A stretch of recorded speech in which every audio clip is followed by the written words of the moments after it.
Today, we're going to get into the second half of Frankl's book, Man's Search for Meaning, and this is shorter, but it's more dense because he uses a little bit of the language of his psychological profession, and so that takes a bit of explaining.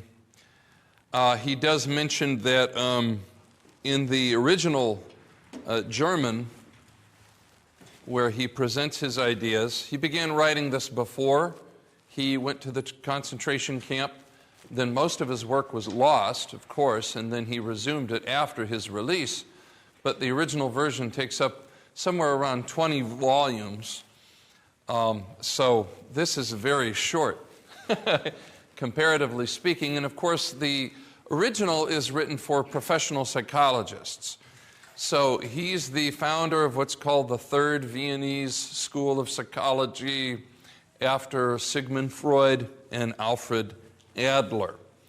And so one of the challenges he has in this latter half of the book that I mention is that the language of psychology psychology is now a discipline in its own right. It's taught at the universities, it's practiced, therapists are all over the place. The language of psychology, though, is very closely wound to Freud and his particular theories. And so one of the challenges that Frankl has is he wants to coin some new terms of his own, and we'll have to talk a little bit about those as we get into them. A few starters, though. He's going to talk about organisms, pathology, and logos, though pathology, if I'm on Twitter or X, they call it these days, is a word I hear a lot these days. Pathology is just a technical term for disease, whether it's a physical disease or a mental disease. And actually, we have a therapist here. If I say anything that's off, you got to raise your hand and straighten me out. Fair enough. Okay, yeah, we've actually got a practicing professional here, so I'm wading into not my territory. We'll talk about logos in a little bit. But I want to begin with the first part, which he starts on in this book here, page 89, which he calls the will to meaning. Now, some of us have heard the word logos. That's just the Greek word for word or thought or idea. But it can also refer to the idea of purpose or meaning, and that's the sense that he has here. So logotherapy, as opposed to psychotherapy, tries to diagnose the problem with the patient not just in terms of drives or emotions, or even things that could be neurologically wrong with them in terms of their physical bodies or their neurological system, but in terms of their thinking. In terms of their thinking about the purpose of their life or existence. And so it's his contention that this is a major human drive, and that actually a good deal of therapy is not just directed toward giving them, say, pills to help them with their neurological system. Pills may be necessary, drugs may be necessary. And it's not just about helping them with feelings or drives. That's what, say, Freudian psychology would do. But to help them think about the purpose of their life and to redirect their life toward that purpose, that over on top of these other things, not to the exclusion of them, is a significant part of his therapeutic technique. So that's where he gets the idea of logotherapy. And he wants to argue in this section that the will to meaning is the primary motive in human psychology. Now, Freud and Adler both argued for the will to power as being what primarily motivates people to do what they do. So I have a quote here: "Man's search for meaning is the primary motivation in man's life and not, quote, a secondary rationalization of instinctual drives."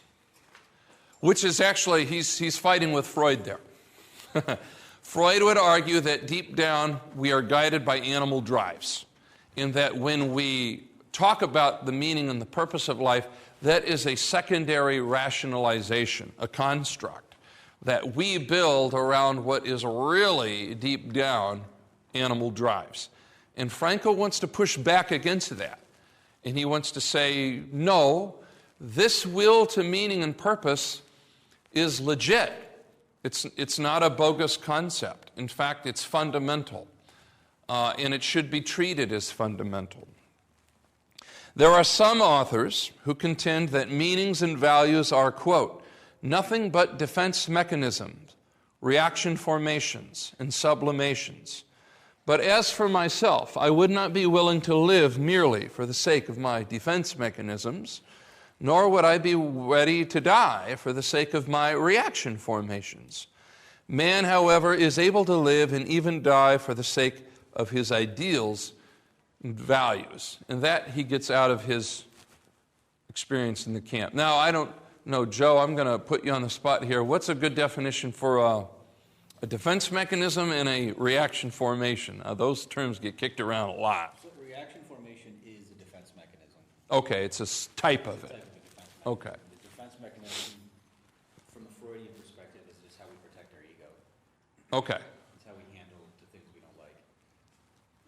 So when the ego is under threat, we protect it through a defense mechanism. And one of the ways is a reaction formation, which does what for us? That's the one that I don't remember that well off the top of my head. I think it's when you do the opposite. So, for example, I think that's right. Say you're mad at someone, so you're insanely nice to them because you're mad. So that's reaction formation. You do the opposite of what you feel to protect your ego. Okay. And that would make sense in the case of Freud believed that religious beliefs and values are largely reaction formations. They're overcompensations for some kind of trauma, maybe that happened in childhood or something like. I think that's right. Sorry to put you on the spot, but I got you here, so I got to take advantage. I remember studying some of these terms when I was in psychology class back in high school and college and stuff, but that was a long time ago. And so I've got them here, but I didn't footnote them with the technical verbiage. And the language of psychology is like in a lot of the science, is shifting from generation to generation a little bit. Yeah, we've moved away from Freud quite a bit. Is he not in the good books these days? I mean, he's there in the history portion of it, but, his ideas really kind of went left. Yeah. And to my knowledge, nobody's prescribing coke anymore, so. Okay. No, nobody. So who's the top dog? Who's the top? Is there a top dog? No, not really. There's a bunch of names that have different theories about theories, but. Okay. When this book was written, say the mid-20th century, and Freud wrote in the late 19th, early 20th century, his reputation was at its apex in many ways. You even find him discussed in Mere Christianity by C.S. Lewis. So most writers who had anything to write about human psychology would have to say something about Freud. But I think you're right, he doesn't have the same pull that he did, a half century or more ago. Having said that, though, the language of psychology and many of our fundamental ideas, like the idea of the unconscious and so forth, he gets credit for that. He kind of pioneered that field, and we still are going to talk about those things, even though people don't necessarily agree with all of his theories. This was an important book, though, because in part, within Frankl's own lifetime, and certainly that of C.S. Lewis and others, the idea that perhaps the whole tradition of religion was a mistake was very much in the air. And Frankl is pushing back against that idea. Many of those who were arguing that were arguing it on psychological grounds, and that they could show that the needs of the human soul could be met and dealt with apart from traditional religious answers. I think that's a big part of Freud's legacy, and Frankl is one of the first to push back against that idea. He mentions, of course, there may be some cases in which an individual's concern with values is really a camouflage of hidden inner conflict. In these cases, it has to be unmasked. Unmasking, however, should stop as soon as one is confronted with what is authentic and genuine in man. But the first part there, the will to meaning, and this idea, I think, is very compatible with Christianity. That this is the fundamental human drive. Fundamental for a fully mature, functioning human. The will to meaning is not the fundamental drive of a 4-year-old. 4-year-olds' fundamental drives are pretty easy to figure.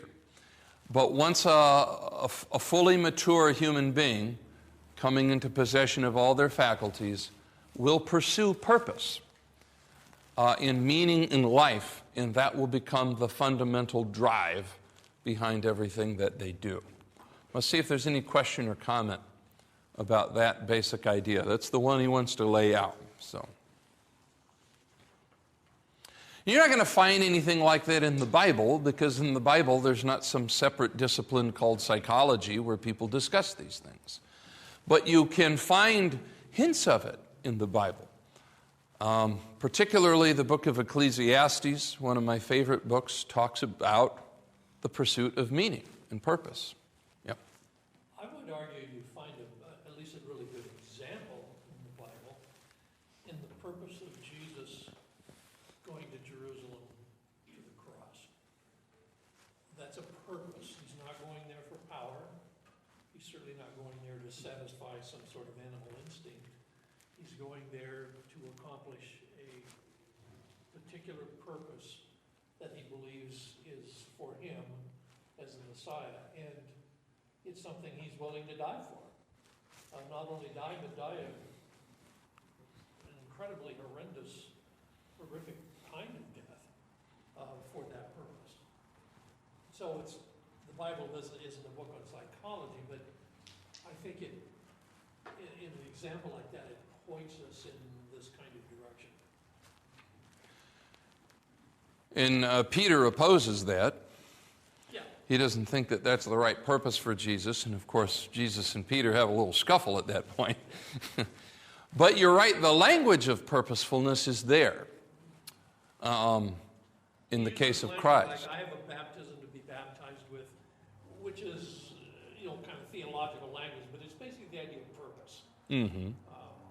I know where I'm going, and I'm going for a particular goal that has to be accomplished and can only be accomplished in this way. In most of the Gospels, the synoptics at least, will have 3 prediction episodes where he says the Son of Man must go to Jerusalem, give his life, and be betrayed. And he speaks of this purposefully, not as some arbitrary event that's going to happen to him, but that is what he is going to do. And so you have that language of purpose. Having said that, then, the next concept that Frankl wants to bring to our attention is what he calls existential frustration. Frustration comes from an old Latin word, but it basically means you have a purpose, something gets in the way of it. So we all know what that's like when you're frustrated. If you're trying to get from A to B and you hit traffic, you're frustrated. It's getting in the way of your purposes. If you're trying to relax at home and the phone keeps ringing, that can be frustrating. I could create a list. Anything from the last 24 hours. We have all of these purposes, if you start to think about it, you're like, yeah, we have all of these different things we're trying to do on a daily basis, on a weekly basis, on an hourly basis, and then there are obstacles that get in the way of our purposes. And then whether you're trying to fix an oven and you don't have the right piece, existential frustration is not then situational. Like I'm trying to fix an oven, but I don't have the right piece, or I'm trying to get to work on time, but I hit traffic. But existential frustration can arise out of the purposelessness of life taken as a whole. And so this can lead to what he calls neuroses, which is a very old word. I don't think they even use it much anymore. But the idea that a person can be frustrated in life and not be able to put their finger on why. What's the problem? And Frankl run into people like this all the time. They've got a job, they've got money, they're not in any kind of trouble. There's a problem, though. They're not happy. And one possibility is existential frustration, which is to say that they have all kinds of finite ends, and they're meeting those obligations, and they're living their lives. But they, in a deeper sense, they don't know why or what the purpose of their existence is. Let me see if he's got a good quote here for existential frustration. That section's quite short, but he does introduce the term nous, which means mind in Greek here, and I don't know if this one's ever going to catch. He's got neurogenic neuroses and neodynamics, and I know what he's talking about, but I don't know that his language here has ever caught on. What he's doing, though, is he's stepping away from the idea of psyche. He's trying to get away from Freud's idea that what we have to deal with are passions, deep, deep passions. And he wants to say what we have to deal with here is the mind. And the Greek word for mind is nous. So when you do therapy, your primary object is not to uncover the hidden desires and passions and feelings of the person sitting on the couch, but the primary idea is to engage their thinking and to have a conversation with them and find out, what are you aiming for? What goals are you striving for in life? And if they don't know the answers to any of those questions, well, that's a start right there. And if they do know the answers, then you can go into that. So in this next section where he calls neurogenic neuroses, a neurosis is just an old word for a kind of disorder. And he wants to distinguish it from psychogenic. So this disorder comes from wrong thinking about the purpose of your life. So if a person says, if you ask a patient, what is the meaning of your life? And they say, to win the lottery. Okay. Or, now he might say, there's going to be consequences for having that worldview. If that is the purpose of your life, and that's why you go on every day, then you may develop some problems down the road. So, questioning the meaning of one's life, even despairing over an apparent lack of meaning, however, he says, is not a symptom of mental illness, but an existential conflict that arises out of a real condition in the real world. So another important thing lurking behind this term, Freudian psychology would say that if you're unhappy, there's a problem. I think Viktor Frankl would say if you're unhappy, that doesn't necessarily mean there's anything wrong. In other words, unhappiness can be part of the natural tension of ordinary human life, and by not getting rid of that unhappiness, but by finding ways to overcome it, this is a constructive process. And this is probably something that is worth thinking about in our own time. Just because someone is unhappy doesn't mean that there's something wrong with them. It may actually be the case that there are real-world conditions producing their unhappiness that do not need to be treated with drugs, that can be treated with therapy, but that can be constructively overcome and indeed are an important part of their fully functioning as a human person. So one of the big divides between Frankl and Freudianism is whether happiness is always a sign that there is a disease. Frankl is more inclined to the idea that unhappiness is baked in to human life, and that you're going to have it even in a fully healthy, psychologically functioning person is going to experience unhappiness, and that's okay. And so I think, I don't know, is there a lot of, what is your sense of that in the current psychological community? Is there much of a position on that? I think we would align ourselves more with Frankl than that. Okay. Life happens, and it doesn't determine your internal experiences. It doesn't have to determine your internal experiences. So, yeah, like thinking about his experiences in a concentration camp, like, yeah, he has every right to be unhappy, but that doesn't mean he's unwell. Well, that's a good way of putting it. You have every right to be unhappy, but that doesn't mean that you're unwell. Well, further, you'd be God. There'd be something wrong with you if you weren't unhappy. Yes, if you're happy in a concentration camp, that could be a sign that there's something wrong with you. On the other hand, when you occasionally meet somebody that seems always happy about everything, you're suspicious. Yeah. Yeah, something stinks. That's where you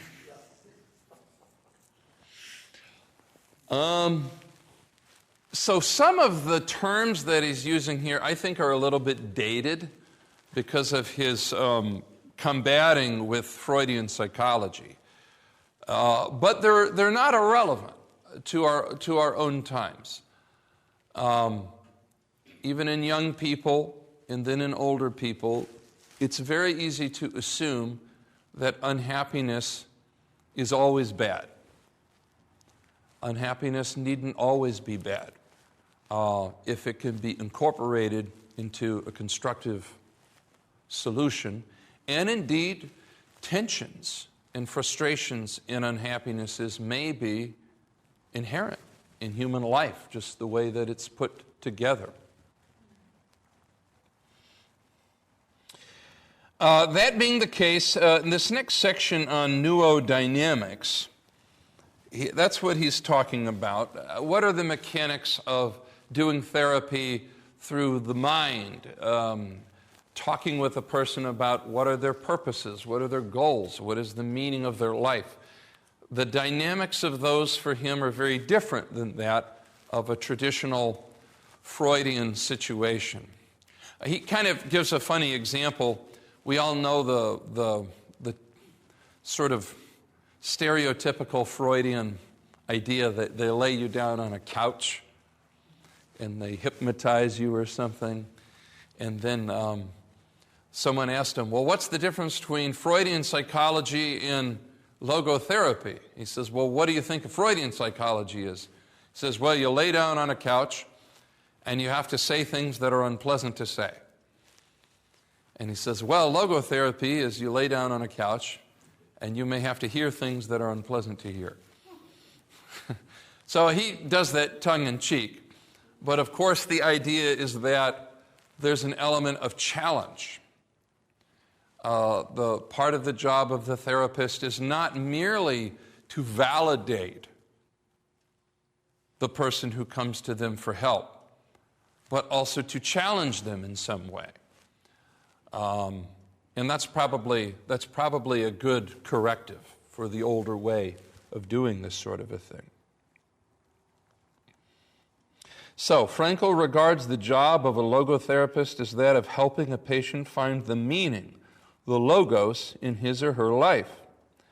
Just as he refuses to see suffering that arises from existential frustration as inherently pathological, Frankl sees the kind of mental tension that arises from the gap between what one is and what one should become, not as something to be dispelled in favor of a calm equilibrium, but as a critical component of mental health. He refers to the tension between a meaning to be fulfilled, goal to be achieved, or task to be completed, and the person who must fulfill, achieve, or complete it as neurodynamics, and exhorts logotherapists to encourage this tension in their patients by reorienting them toward the potential meaning of their lives. So I don't know how this would look in actual practice, but you could ask somebody, and you don't even have to be a practicing therapist to do this. You'd have conversations with people. I had a conversation with a student just a couple weeks ago who was very, very unhappy, and I asked them, what is your ideal future? Right? And they thought about it a little bit. I asked myself that question. Everybody should ask themselves that question. Because we're in the present, what is our ideal future? And maybe our ideal future is not something realizable, but we should be asking ourselves that question. And even if it's not the right future for us, at least it's a revelatory of the psychological forces that are boiling inside of us. Because a lot of times we're striving for things in life, right, without quite knowing what it is that we're up to. So one of the main tasks, I think, of therapists is to help people become aware of what it is that they've been striving for. A lot of times they strive for things because other people have told them to, or because that's how their family did it, or for things that are inside of them that they don't quite understand. And they can't really address that until they come to that point where they're like, oh, I guess this is what I'm about. I guess this is how I've been living my life. So he says mental health is based on a certain degree of tension. The tension between what one has already achieved and what one still ought to accomplish. You know, there's a typo there. Or the gap between what one is and what one should become. That is inherent in a human being and indispensable to mental well-being.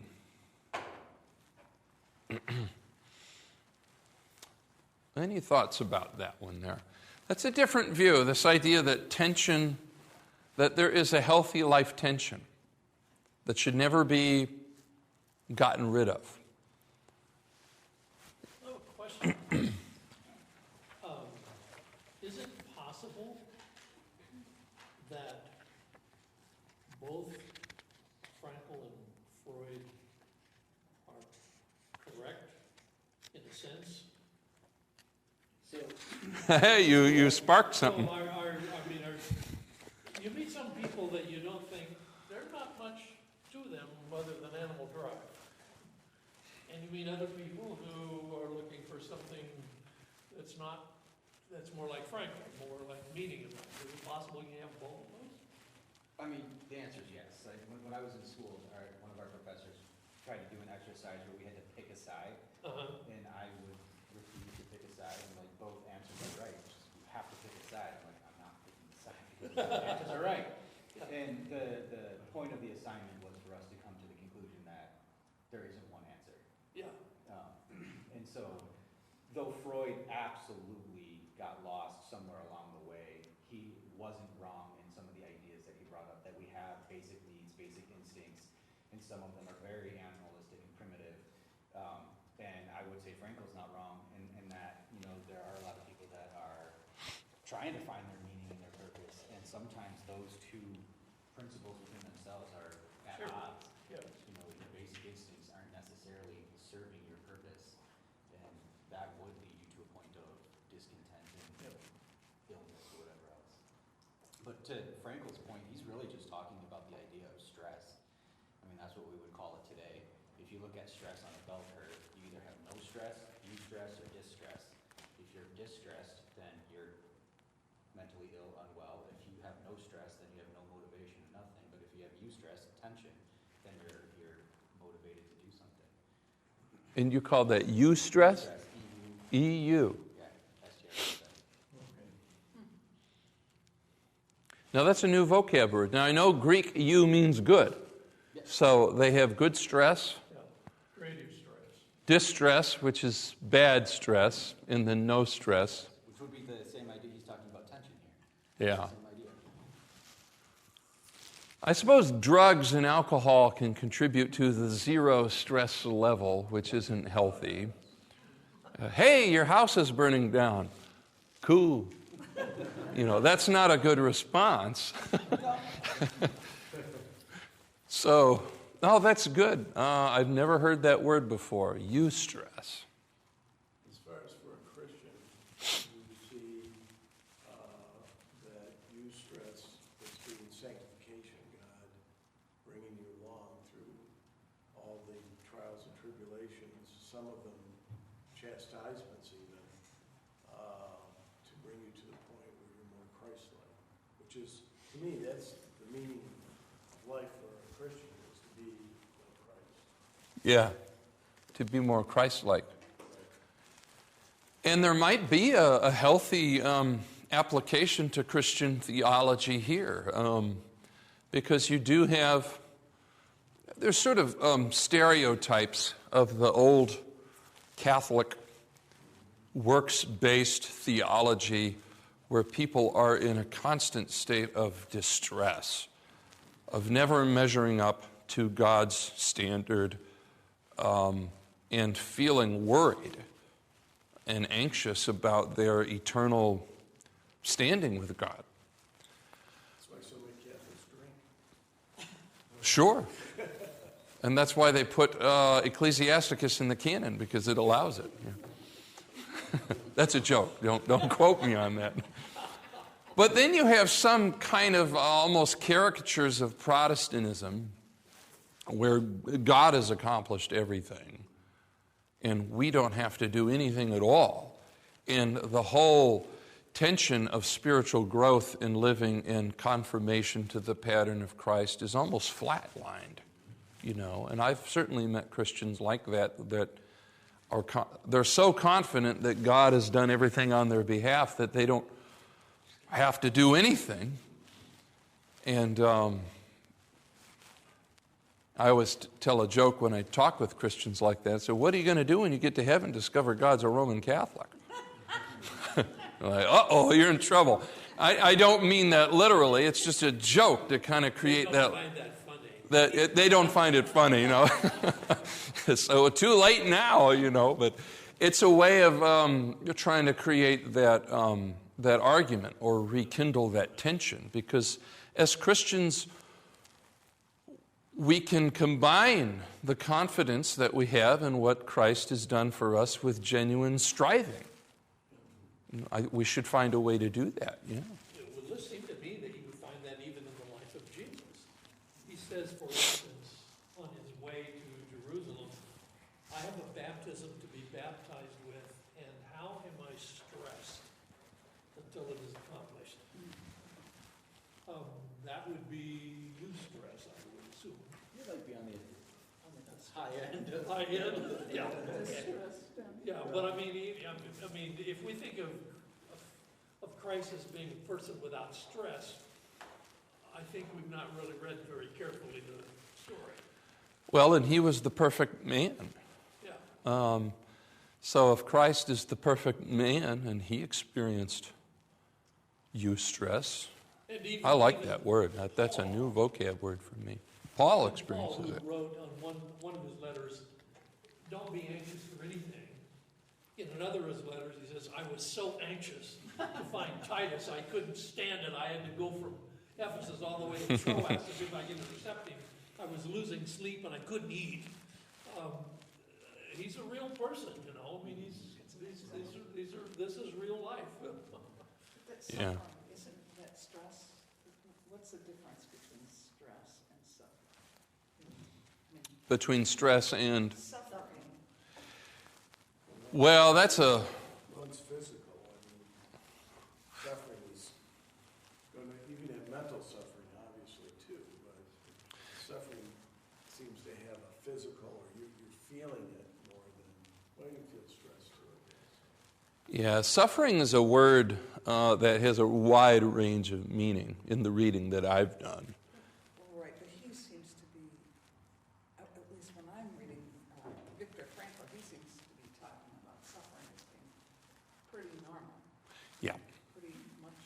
I think he would probably link suffering close with the kind of stress that we're talking about, in that human existence is inherently stressful, inherently involves a degree of suffering. It doesn't mean suffering like, your house blew up or you've got a disease.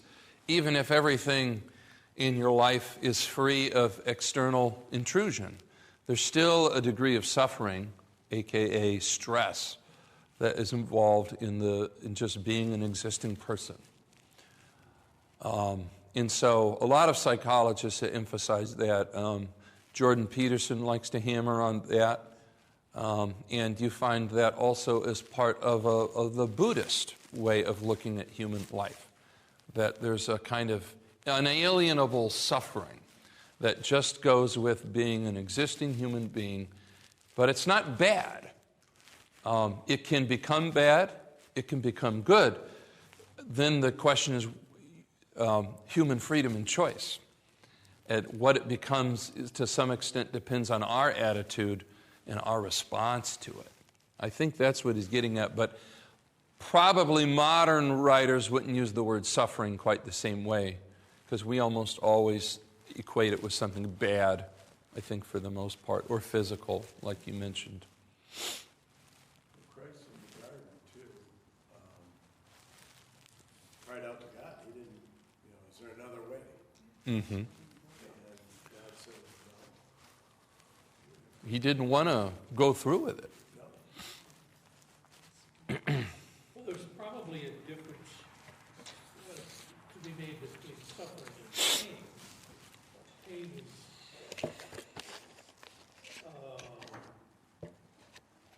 dogs have pain. I'm not sure whether they would have suffering or not, in the way we think of it in a human sense, at least.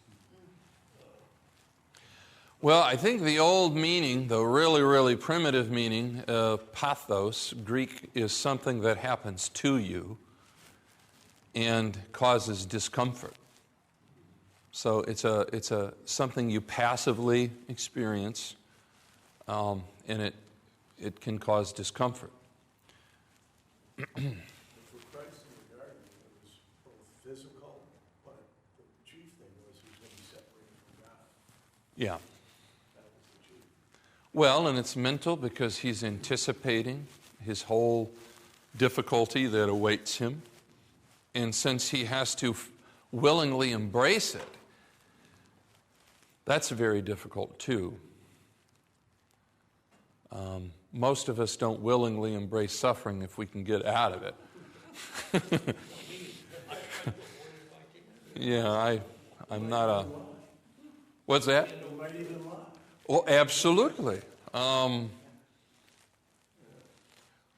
Lie, you can always apologize later. But lying on the front end, that's the best course of action, right? In some ways, and we'll get to this, Jesus in the garden is so difficult not to think that the gospel writers haven't told that in order to conjure up images of Adam in the garden. This issue of and to parallel the two, Adam failed to resist temptation, which shows how weak he was. Christ succeeded, and he wasn't just resisting temptation, he was shouldering suffering. I think those two stories they're parallel to each other to show the weakness of the flesh, the weakness of man as such. Also the strength of Christ, who succeeded where Adam failed against a far more difficult kind of challenge than one that Adam ever faced. And so the fact that they situate them both in the garden, I think that's not an accident. There's something going on there. The most insightful part, though, so the early parts of this particular section, Frankl wants to diagnose the problem. He sets up the will to meaning as opposed to the older Freudian idea. He coins a few new words: logotherapy, nuodynamics, nuoneuroses. But the existential vacuum is kind of where he lands in this particular chapter, and we'll probably end with this. Because he found in his practice that many people were plagued by a sense of the meaninglessness of their lives. Life just felt pointless. And he calls this the existential vacuum. Now, the word existence, he doesn't define very precisely, but it has to do with conscious human mode of life that distinguishes us from animals. Humans and animals both exist in a certain sense of the word. But animals do not appear to be aware of their existence in the same way people are. We have a cat at the house, and our cat has a range of emotions and sensations. If I kick it, it'll feel it. And sometimes I don't kick the cat. I'm just saying. That's just an example. Not usually. But I don't get the idea that when Winter is sitting there looking out the window, that there's anything to suggest that, the cat is like, I don't know why I'm here. I don't understand what the purpose of my existence is. I'm a suicidal cat. What's it all about? There's no thoughts like that going on in the mind of the cat, and even on the dullest day, it seems tolerably happy for the most part, as long as it's not in physical pain. But people aren't like that. People in relatively secure circumstances. He observed in the concentration camp, people in the worst conceivable circumstances could do amazing things. But then outside in the world, people in the conceivably most comfortable material circumstances could be deeply unhappy. And of course, this raises psychological question. What's going on that people can suffer incredible things and produce profoundly heroic things? And yet people in other situations, they got a roof over their head, they got clothes, they got 3 square meals, and everything's taken care of, and they're very, very unhappy. It raises questions about what the fundamental drive of human life is. And so he calls it the existential vacuum. He says boredom is the most prevalent manifestation of the existential vacuum. So there you have it. I'm bored. I have nothing to do.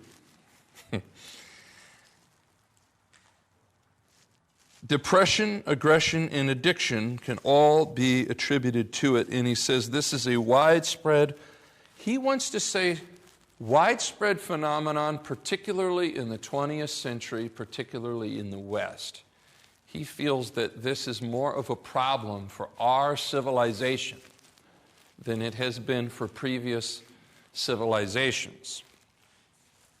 At the beginning of human history, man lost some of the basic animal instincts in which an animal's behavior is embedded and by which it is secured. Such security, like paradise, is closed to man forever. Man has to make choices.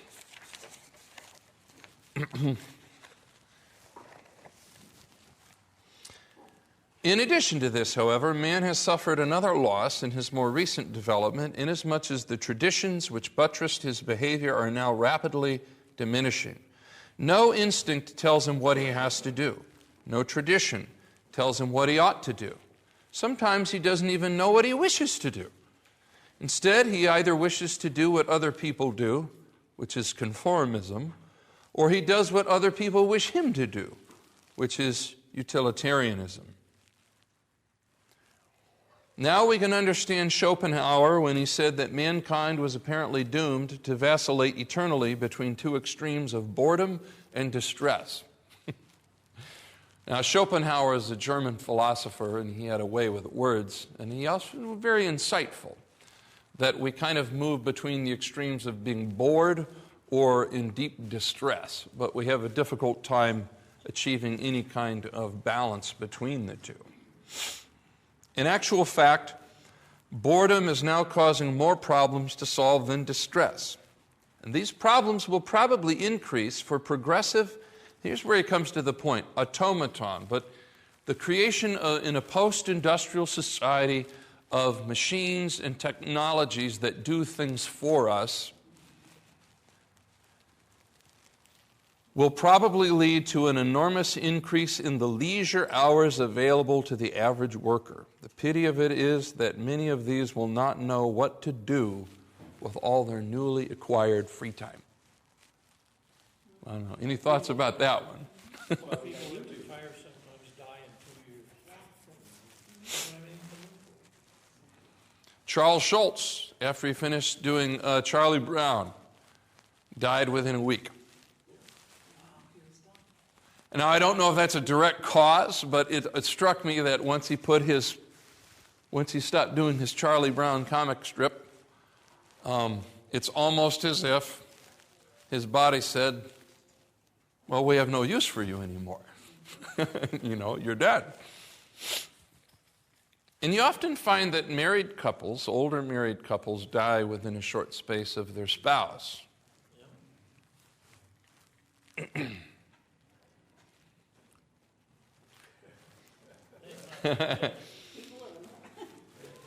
Assuming that the relationship is a healthy one. Otherwise, it's like... Peace.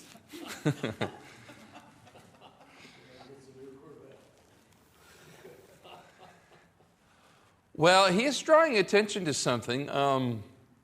I study and teach ancient history and medieval history and different kinds of things, but 80 to 90% of most people's time was spent surviving, providing food and shelter and a lot of hard work, raising children. And I'm not saying that was better or worse, but it creates a new set of problems. We have freedom and opportunity. What are we going to spend our time doing with that freedom and opportunity? That's kind of insightful, because that seems early to know that this was going to cause such a problem. To me, it seems.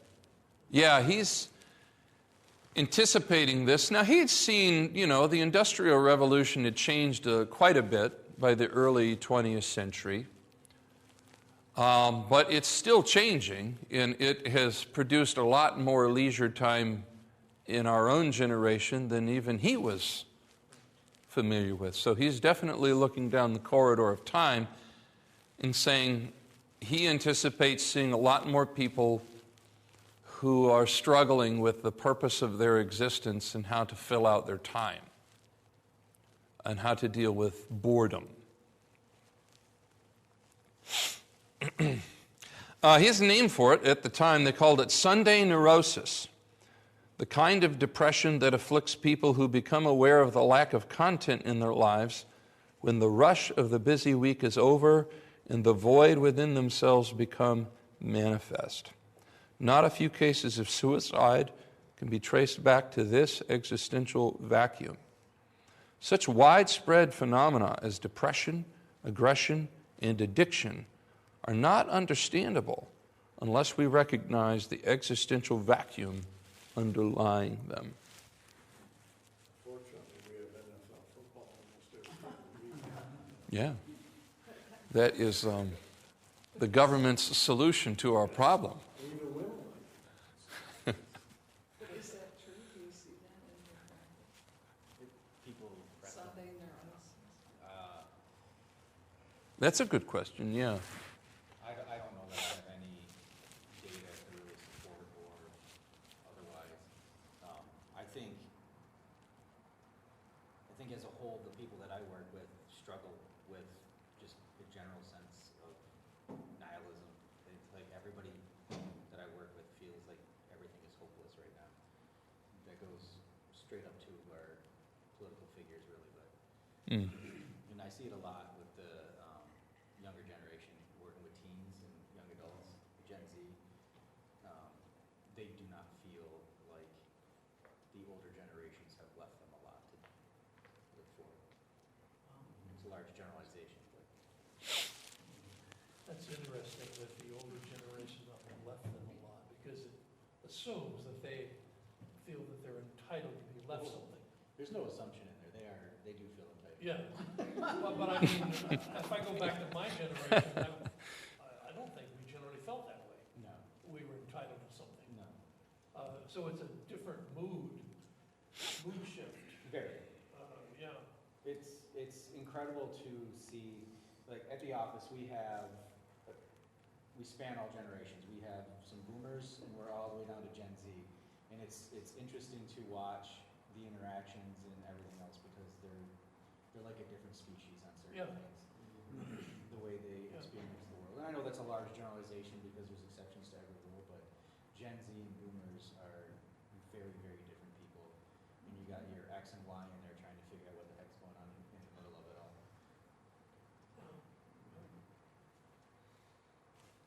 Yeah. I just wanted to say something about that Sunday neurosis. I'm not finished with the book, but I had started a book called Sabbath. And just the whole premise that, you know, when your weekday ends and all of that busyness is gone, that God intentionally gave us that Sabbath. And it goes through some things about how to use the Sabbath and, you know, to pay attention, even something as simple as when you sit down for dinner, to light a candle so that you're entering the Sabbath. If you're going to spend time outdoors, walk purposefully to see what God has created around you, to really connect with why He gave us Sabbath, to refresh ourselves. Like I said, I haven't finished it, but when you mentioned the Sunday, it brought me back to those components of that book. No, that's a good observation because Sabbath observance is not easy. You have to learn how to handle leisure. It's not obvious how to handle time when you're not at school or at work or working on a project. You've got to learn how to do it because otherwise you do get depressed and then you turn either to some form of work in order to fill out your time. Or, of course, these days people have various entertainments and drugs and other things that can kind of help them get through it. But those aren't always healthy for them, and whether they're physically or mentally healthy, they don't help them grow as people. And I think that's the main issue, is that you can get through a dry spell with some entertainment, some harmless entertainment, and maybe something else, but you're not growing as a human person. Very few people have a Sabbath anymore, come to church or observe a day of rest. That's no longer part of our American culture. And with the young people at school, I observe that even those who do, they don't know what to do with it. It's just like a desert. You know, I've got all that, what am I going to do? You know, they don't know. And you have to work at it. And so you're kind of reading a book about how to do that, and that's perfectly appropriate. Would it be fair to say that the current mood of living in the moment or for the moment, in some ways is a defense mechanism over the idea that there's not really much out there ahead of me anyway? So I fill up everything with focus on the immediate, what is right now rather than anything beyond it. I don't know. I don't know what I'm talking about. I think in my experience, there's a fear of boredom. Like, people experience boredom as distress. Yeah. Um, That's like fear of missing out is fear of boredom in a way. it's very similar, yeah. The fear of, what did you say? The fear of boredom. Oh, the fear of boredom. Okay, keep talking.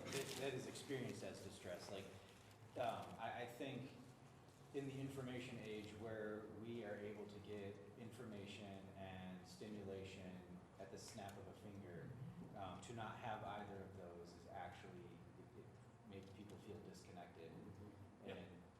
And this is at any age, and therefore they feel distressed, they feel overwhelmed. You know, ever been in a room so quiet, it's like the silence is deafening? it's that same idea that the boredom is so overwhelming because they need something to do. They don't have an activity. I can't see artificial intelligence as making progress along those lines. I think in terms of technology, it's huge progress. In terms of humanity, it is not. I mean, even in our field, there's this push to let AI start to do all of our documentation for us. Oh, Yeah, yeah. and I'm against it because I think the moment you give the computer the right to just use your Yeah. brain, then you don't have to. It'll What's atrophy. left? Yeah, absolutely. Yeah, it does. Well, he talks a little bit, and we'll probably close with these because it connects with what we're talking about here, of some of the things that in his practice kind of ramp up in face of the existential vacuum. He says, last paragraph, page 19, there are various masks and guises under which the existential vacuum appears. Sometimes the frustrated will to meaning is vicariously compensated for by a will to power, including the most primitive form of the will to power, the will to money. So, earn. Make, work. And that's a way to fill the void. In other cases, the place of frustrated will to meaning is taken by the will to pleasure.